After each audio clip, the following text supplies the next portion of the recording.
Katy Perry, How a Preacher's Daughter Became America's Flashiest Pop Star. Hi everyone, this is Prime Entertainment Studio.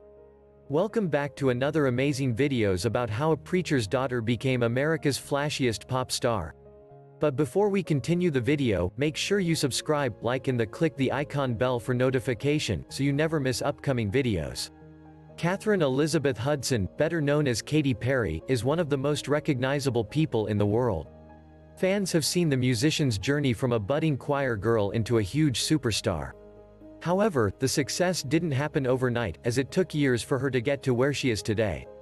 From her upbringing by Pentecostal pastors to feuding with some musicians along the way, Perry has had quite the life in the public eye.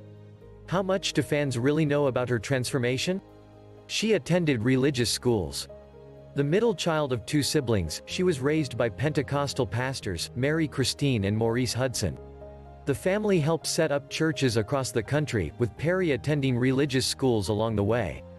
In an interview with Vogue, the star explained how she didn't have the highest standards for education, the schools were really makeshift. Education was not the first priority. My education started in my 20s, and there is so much to learn still. Her family struggled financially. Money was sparse as the family struggled to make ends meet.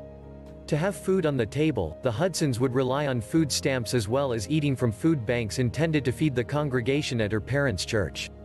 Plus, the rules at home were not only strict but rather nutty. Perry and her siblings weren't allowed to say lucky because her mother would rather them say they were blessed. They weren't even allowed to say deviled eggs either, they were called angeled eggs. Her parents attempted to shield her from diversity. Perry wasn't allowed to interact with certain people, and there was some generational racism in the family. In her youth, she was sent to pro-conversion camps. When I was growing up, homosexuality was synonymous with the word abomination and hell. Perry revealed on stage while accepting the National Equality Award at this year's Human Rights Campaign Gala. So most of my unconscious adolescence, I prayed the gay away at my Jesus camps. Find out why she would begin work on a solo record with Alanis Morissette's producer. Praising the Lord through songs in church wasn't a career option. Singing in the church was always Perry's gift, but she never thought of it as a career, at least not until she was 9. Once she decided she wanted to pursue it professionally, her parents supported her. She would begin to perform at the local farmers market twice a week, collecting change, and proved to be gifted at impromptu speeches too. By the time she was 13 years old, her parents were chaperoning her to Nashville to pursue a gospel singing career. She managed to put out a record on a small label a few years later. After singing with Red Hill Records, Perry recorded her debut album. She released a gospel record titled Katy Hudson on March 6, 2001. While the album received positive reviews from critics, it was commercially unsuccessful. Christianity Today wrote, her songwriting skills are so strong, it's difficult to believe she was only 16, and was merely 15 when she wrote most of these songs. The lounge jazz meets art rock feel of it is pure ear candy with the message that we're being molded perpetually into Christ's image. But, she would transition from gospel music to secular music, later adopting the stage name Katy Perry to avoid confusion with actress Kate Hudson. Her journey and her breakthrough. Perry started writing songs with Alanis Morissette producer Glenn Ballard. She would begin work on a solo record, but the album was shelved after Ballard's label, Java, was dropped.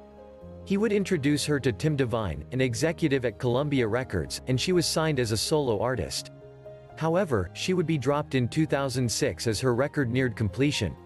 After Columbia dropped Perry, Angelica Cobb-Baller brought the musician's demos to Virgin Records chairman Jason Flom. Flom would sign her to Capitol Records and arranged her to work with Dr. Luke. Together, they co-wrote I Kissed a Girl and Hot and Cold. While many people approve of the musician's scandalous style, others aren't a fan of it. Keep watching to see why. She believes I Kissed a Girl was successful for a reason. In an interview with Vanity Fair, she revealed the reason behind the success of her smash single. I Kissed a Girl was so successful because finally someone was singing about something that existed. But it really was meant to be fun, there was no agenda. However, that didn't stop her from continuing to push the envelope with her music with songs such as Teenage Dream and California Girls. She had no regrets for the music video to California Girls, where she was showing a bit more skin when wearing the cotton candy clouds. She achieved sex symbol status. With a new sound to her music, Perry transformed from church choir girl to a worldwide icon. When it comes to her body, she's not afraid to talk about it. Telling Mashable in an interview, "I'm curvy, I'm not sample-sized. I'm never exactly one to shy away from the outrageous or the extreme in any realm." While she has a versatile appearance, she can look fresh and natural one moment, but be decked out in something like a peppermint swirl dress the next. Her look drew criticism on a kids' show. While many people approve of the musician's scandalous style, others aren't a fan of it. This became evident when Perry made an appearance on Sesame Street. She drew criticism due to her wardrobe choice. She was excited to be invited to guest star on the children's show, but not everyone was enthusiastic. Parents were upset about the amount of cleavage Perry showed alongside Elmo, and the spot was cut from the episode. When appearing on Saturday Night Live, Perry poked fun by wearing a low-cut Elmo shirt. Keep watching to see the performance that helped Perry set a Guinness World Record. Changing her beliefs. Perry has been open about how her beliefs continue to evolve. While showing off her Jesus tattoo in 2010, she told Rolling Stone, "God is very much still a part of my life, but the way the details are told in the Bible, that's very fuzzy for me. And I want to throw up when I say that." 3 years later, she told Marie Claire, "I'm not Buddhist, I'm not Hindu, I'm not Christian, but I still feel like I have a deep connection with God. I pray all the time, for self-control, for humility." Today, she proudly signs the praises of transcendental meditation. Perry's professional work has been acclaimed. The birthday singer has won Billboard Music Awards, American Music Awards, People's Choice Awards, and 13 Grammy Awards. On top of that, she spent 69 consecutive weeks in the top 10 of the Billboard Hot 100, eventually winning Woman of the Year from the entertainment media brand. But one of her biggest wins is the International Federation of the Phonographic Industry. Perry won the Top Female Recording Artist of 2013, and the Recording Industry Association of America recognized her as its most awarded digital act in the history of Gold and Platinum Awards. Her performance at the Super Bowl halftime show was panned by millions. Perry made history on February 1, 2015, as the headliner for the Super Bowl 49 halftime show. The broadcast would set a Guinness World Record for the most viewed TV broadcast in U.S. history. Joined by Lenny Kravitz and Missy Elliott, Perry delivered a very memorable performance. However, for weeks after the performance, many people were discussing the left shark who appeared on stage alongside the musician. The left shark seemed to go rogue, making up dance moves along the way to the delight of viewers at home. Despite earning a world record, find out why Perry had a feud with another artist. Her marriage to Russell Brand failed. Perry married the British comedian in late 2010. Their wedding in India featured a procession of camels, elephants, horses, and so much more. But things came to an unfortunate halt on New Year's Eve 2011. The musician received a text message from her husband asking for a divorce. She told Marie Claire, "There were 2 weeks in my life after I found out the truth about my marriage where I was like, okay. All right. I can't feel this. This is too intense right now." Much has been made about the feud between Taylor Swift and Perry. Until recently, it was all just speculation. The two were once close friends, publicly expressing admiration for each other on social media. But then it all changed. The change in the friendship may have to do with Swift dating John Mayer, and things didn't end well. After divorcing from Brand, Perry and Mayer soon became an item. The two musicians appeared to have beef between each other. A certain Taylor Swift song may have addressed the rumors. After Swift released Bad Blood, it quickly stirred up rumors. The "You Belong With Me" singer jumped on the chance to address the rumor to Rolling Stone. "She did something so horrible, I was like, oh, we're just straight up enemies. And it wasn't even about a guy. It had to do with business. She basically tried to sabotage an entire arena tour. She tried to hire a bunch of people out from under me. So now I have to avoid her. It's awkward, and I don't like it." Continue watching to see who wanted no part of Perry's actions. Perry admitted one thing about the feud. When the Part of Me singer participated in a round of carpool karaoke with James Corden, she admitted something about the feud. "I tried talking to her about it and she wouldn't speak to me. I do the right thing and anytime it feels like a fumble. It was a full shutdown, and then she writes a song about me, and I'm like, okay, cool, that's how you want to deal with it? Karam. Perry again commented on the feud to Huffington Post, and said she just wanted to forgive her and say sorry for anything she did. Pink stood with Taylor. It only makes sense for an interviewer to ask Pink to weigh in on the Perry-Swift drama. Kiss FM studio in London thought that he should ask her to choose a side when interviewing the punk pop star. Pink responded by saying, "Taylor, is that okay? You can't win no matter what you say, anyway." Everyone wakes up offended. While she didn't come straight out to say that she isn't a fan of Perry's, she has certainly made her choice in regards to the seemingly never-ending feud. Miley Cyrus said no thanks to Perry's kiss. The friendship began in 2008 after both Perry and Cyrus attended the VMAs together. At the time, Perry reportedly wanted to recreate the famed Britney Spears-Madonna smooch that happened at the 2003 VMAs. When E! News asked Miley, who was only 15 years old at the time, she laughingly answered, "No, thanks." It's understandable why she took a pass on recreating that kiss, especially considering Miley was underage at the time. On top of being a musician, see what Perry does in her spare time. She made up with Calvin Harris. Calvin Harris was all set to open for Perry back in 2011 on her California Dreams tour. Harris took to Twitter, saying he dropped out last minute, blaming the tour's production. Perry took it personally when the DJ threw shade at the E.T. singer. She tweeted a slightly obnoxious announcement in regards to Harris's last-minute cancellation to her Ireland and UK fans, to which many of them replied angrily. However, the feud has been put to rest, as both artists collaborated on the song, Feels. Her upbringing led her to become a LGBTQ rights activist. In 2008, the Firework singer openly opposed Proposition 8, a voter referendum that overturned a Supreme Court decision legalizing marriage equality. Despite the loss, she continued to be a voice for equality. In fact, Perry was a huge supporter of Hillary Clinton in the 2016 presidential election.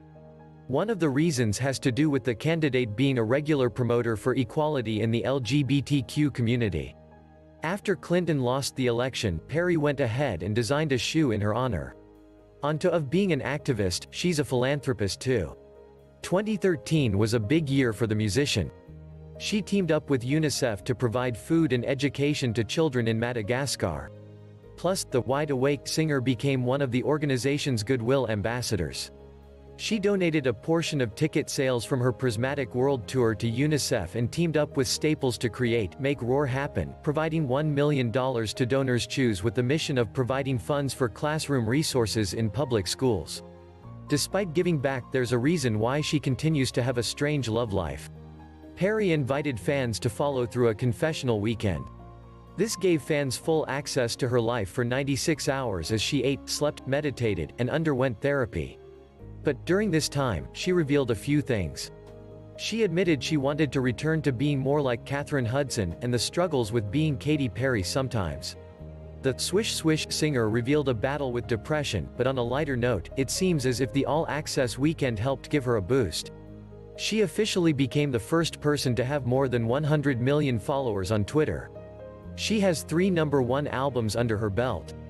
Teenage Dream took the top spot in 2010, which featured tracks Firework, Last Friday Night TGIF, and California Girls. When she released Prism 3 years later, it topped the charts once again. Perry explained to People the inspiration behind one of the biggest tracks on that album. "When I was writing Roar, I was like, I need to find my voice again. I need to be heard. I need to find that empowering thunder in my chest again." Prism, released in 2017, managed to top the charts in 9 other nations. She dumped Travie McCoy over an email. Both artists were serious enough to have promise rings and dated for more than 2 years. In fact, Perry appeared as McCoy's true love in Cupid's Chokehold, and McCoy appeared in I Kissed a Girl. However, Perry was the one who dumped him over email in May 2009. McCoy recalled their romance on Behind the Music. "That was the beginning of a really awesome time for me. When I was around her, I felt really at ease and comfortable with myself. It was the most amazing thing ever." Her on and off again relationship with another artist was exhausting for a particular reason.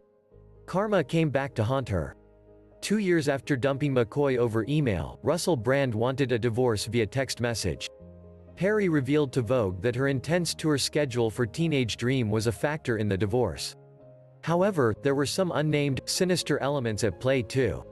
He didn't like the atmosphere of me being the boss on tour. So that was really hurtful, and it was very controlling, which was upsetting. But the real truth may have been the comedian's alleged infidelity. For his part, Brand has denied any cheating during their brief marriage. She moves on, real quick. Perry had allegedly dated actor Orlando Bloom for just 1 month before she met his son. It may seem like she moves a little fast, but it just seems to be the way she operates. Perry and Russell got engaged in January 2010, 4 months after they started dating, and tied the knot in the fall. Over a year later, the couple filed for a divorce. In March 2012, she was linked to male model Baptiste Jabacani. By August 2012, she was already with John Mayer. Her on and off again romance with Mayer was exhausting. After getting together in August 2012, they split before the month was over. However, not long after that, they were spotted together again, with Perry rocking a heart-shaped ruby ring during a date. However, by March 2013 both artists called it quits, but reunited 3 months after for a casual relationship. After their duet, Who You Love dropped, many speculated they were engaged. Neither one of them would confirm or deny the ordeal, but they ended it all for good in 2015. After their breakup, Perry was quick to find love again. She flirted up a storm with Orlando Bloom. The actor and musician flirted up a storm at the 2016 Golden Globes after party. Not long after that, they were featured in a photo shared by actor James Lesesna. However, the couple confirmed their split in February 2017. After over a year of not being together, they stepped out together in Rome in April 2018. Perry documented the special outing on social media, sharing several videos and photos on Instagram.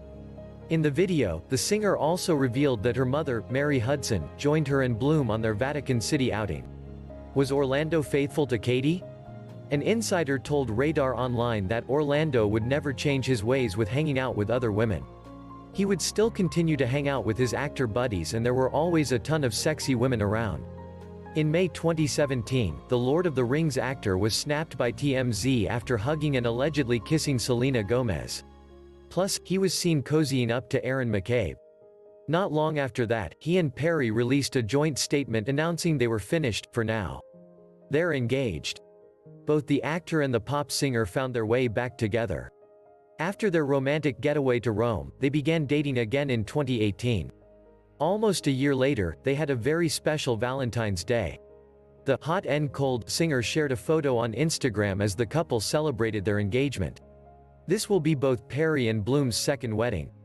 She was married to Brand for 2 years while Bloom was married to Aussie model Miranda Kerr, who's the mother of their child, Flynn.